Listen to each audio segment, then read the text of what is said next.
Make sure, like I said, that your power's off. Now I'm just going to hold it up here and kind of hold this in the same direction as the white wire. Connect the white to the white. Using the same wire nut as before. Got that pushed down.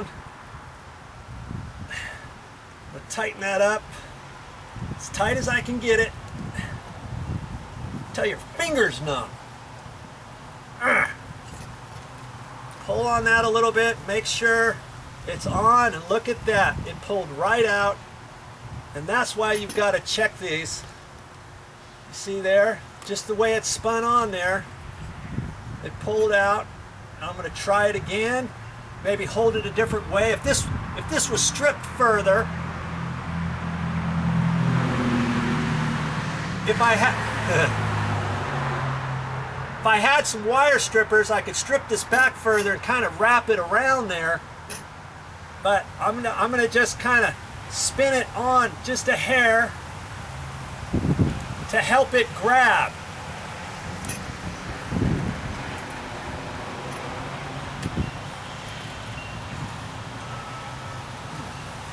I can pull on it.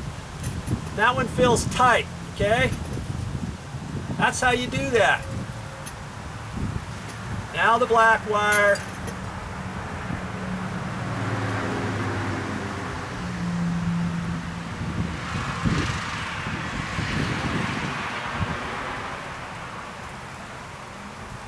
Hold your mouth just right and get that nut going. Sometimes people frown on using the old wire nuts, but these are the stiff ones. They're not the rubbery covered ones, and they seem to hold pretty good. Okay, I'm pulling on that. That's fine. Remember, that's how it was, just like that, wasn't it? Yes, sir. Just like that. This is going to be up like that. And I'm going to screw it right in again, just how it was from before.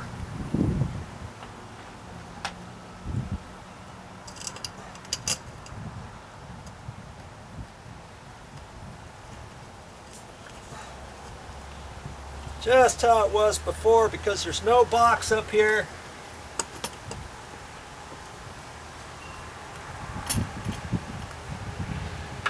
Now, had I had a pancake box, or if I was so inclined to get a pancake box, I could have screwed that up in there. But I decided for this particular light fixture, it's been up here for years. Nothing's happened to it ever.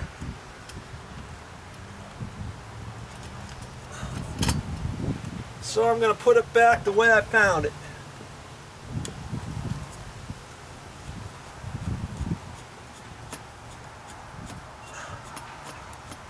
I'm going to use those surface mounted screws just like from before.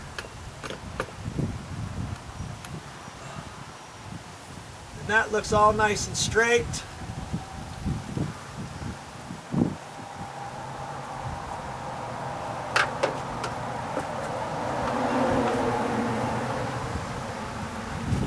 And what I can do is, see, you're going to see those screws now, aren't you?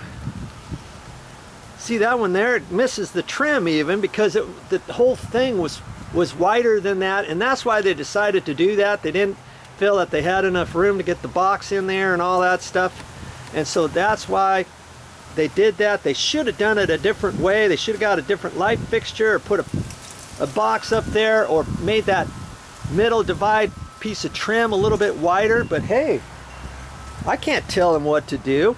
This was 40 years ago. Now I'm hoping that this LED is going to fit, and I believe it's going to. Got my jelly jar right here.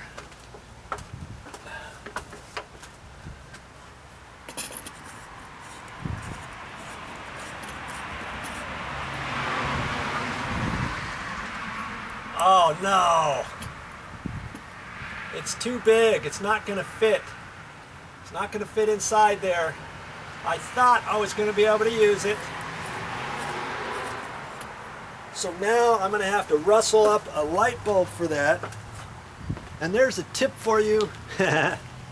When you're at the store, get your light bulb, make sure it fits in there and everything, especially if you're going to go with an LED or a CFL. Now see, I put that in there, and that was just a hair too big, and I had a CFL, you know, like a 75 watt equivalent, and it was about 19 watts, but it was too tall. It stood up too tall, and it hit the bottom of the jelly jar, so that wouldn't work either. So I'm going to have to come up with something, maybe just a standard light bulb, and get her in there and get it done. Okay, we found one. It's a 52 watt light bulb. Have you ever seen a 52 watter? It's the equivalent of a 60. Well, supposedly it's just 52 watts. And before I put the jelly jar up there, I'm going to turn the light switch on. Let's see if it works. I'm going to keep the camera going. 3, 2, 1. Oh no. The heck. Oh. Okay. I was turning the wrong light switch. There was 2 light switches inside the house. Okay, 3, 2, 1. Boom. I was turning the wrong light switch. I'm good. And it works. I wanted to make sure that worked before I put the jelly jar on.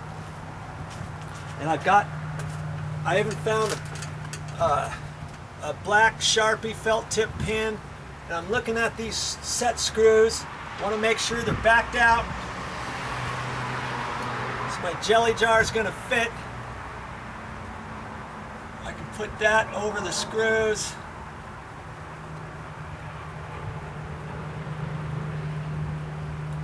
And this felt tip pin is not the greatest, but I'm going to make it work, I guess.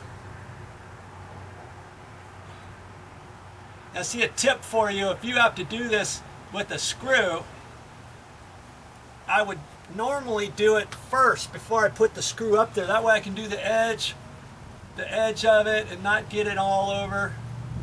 And if you got a crappy felt tip pin, you can put one coat on, and then when that dries, put a little bit more on.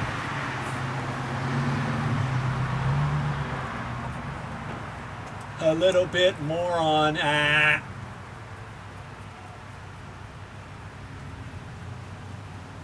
Okay, so from down below, that screw is really not going to stand out very much, is it? That's better than nothing. Your eye's really not going to go to that.